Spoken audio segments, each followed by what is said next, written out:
Hello everyone, welcome to back my channel. I hope everyone is having a wonderful day. Before starting the video, please go ahead and hit the subscribe button and give this video a thumbs up.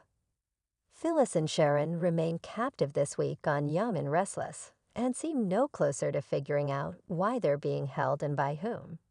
Plus, Billy's being Billy, and Lily has news to share. Adam and Chelsea's quiet time together is interrupted by Billy, who, as usual, has been up to something, forming Abbott Communications. Adam asks Billy, "Is today the day you officially launch your attack on me?" And Newman Media, Lily agreed to have dinner with Damien, but with ulterior motives. She and Victor both want to know more about his wealthy benefactor, Aristotle Dumas, who seems to be pulling the strings behind the companies Damien acquired. During dinner, Damien opened up about how he grew distant from his mother after his father's death, and now that man wasn't even his father. This week, Devon, with Nate, asks Lily, "Is there more to Damien's story?" She replies, "Oh yeah, there's a lot more." Phyllis and Sharon's families were alarmed that they had both gone missing and wondered if one was holding the other captive. The truth was much worse. They were both being held captive in a sick game of try and stay alive that felt like it was straight out of the Saw movie franchise, just without the deadly traps. Well, so far coming up, Phyllis reaches her breaking point. Holding a folding chair over her head, Phyllis tells Sharon she's going to break the window and then scream as loud as she can until someone hears her. Sharon tries to stop her, grabs the chair, and screams, "If you do that, you're going to get us both killed." Will this be the week we find who is holding them captive and why? Before you go, read the Young and Restless spoilers to find out whom Nikki is offering advice to and what she asks of Victor.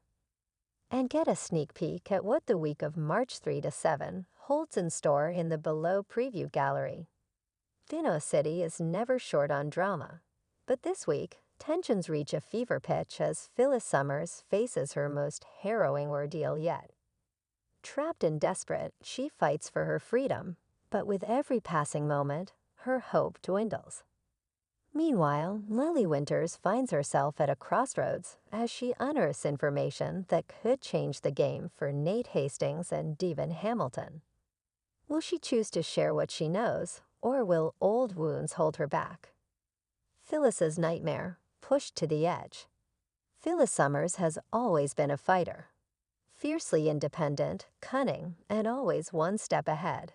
She's managed to navigate Geno City's turbulent waters for years. But this time, she may have met her match.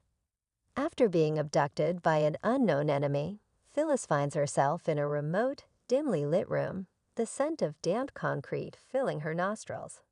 She has no idea how she got here, but she knows one thing: she's in serious danger.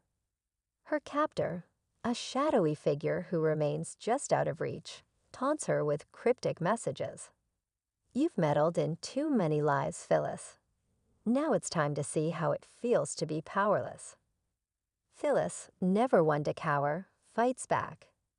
"If you think you can break me, you clearly don't know who you're dealing with," she snaps, her voice filled with defiance. But as hours turn into days, her confidence begins to crack. Dehydration and exhaustion take their toll, and for the first time in years, Phyllis feels something unfamiliar: fear. Her mind races. Who could have done this? Could it be Jeremy Stark, seeking revenge from beyond the grave? Or perhaps Tucker McCall, playing a dangerous game of his own? Maybe it's someone she doesn't even suspect. One thing is clear: Phyllis needs to escape, and fast. But as her captor tightens their grip, she's left with no choice but to wait for an opportunity, a moment of weakness she can exploit. The question is, will she last that long? Lily's discovery. A bombshell for Nate and Devon. Elsewhere in Geno City, Lily Winters is grappling with a moral dilemma of her own. While going through company files at Chancellor Winters, she stumbles upon something shocking. An email chain that suggests someone close to the company has been feeding information to an outside competitor. Her stomach knots. The implications are massive. This could mean sabotage from within, and the company that Neil Winters built could be in danger. She knows she should go straight to Devin and Nate, but hesitation creeps in. The tension between the two men has only recently started to ease, and this kind of revelation could reignite their bitter feud. But as she weighs her options, she realizes she can't keep this to herself. Later that day, she calls Devon and Nate to meet her at Society, her face unreadable as they sit across from her. "I found something," she begins, her voice careful, measured. "Something that affects both of you and the company." Devon and Nate exchange glances, old wounds flickering beneath the surface. Lily continues, "There's been a leak. Someone's been feeding intel to a competitor, and I think I know who." The tension is immediate. Devon, always protective of Chancellor Winters, leans forward. "Who?" Nate, still working to regain everyone's trust after his own past betrayals, braces himself. "Lily, if you know something, you need to tell us."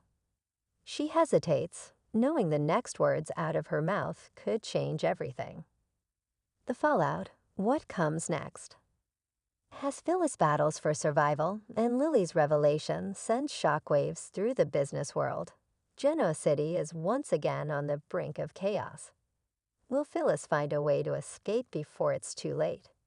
And can Lily, Devon, and Nate navigate the treacherous waters of business, family, and betrayal? One thing is certain, no one will be the same when the dust settles. Stay tuned for another explosive week on The Young and the Restless. Thanks for watching this video, and please subscribe our Update World 24 YouTube channel for more update news.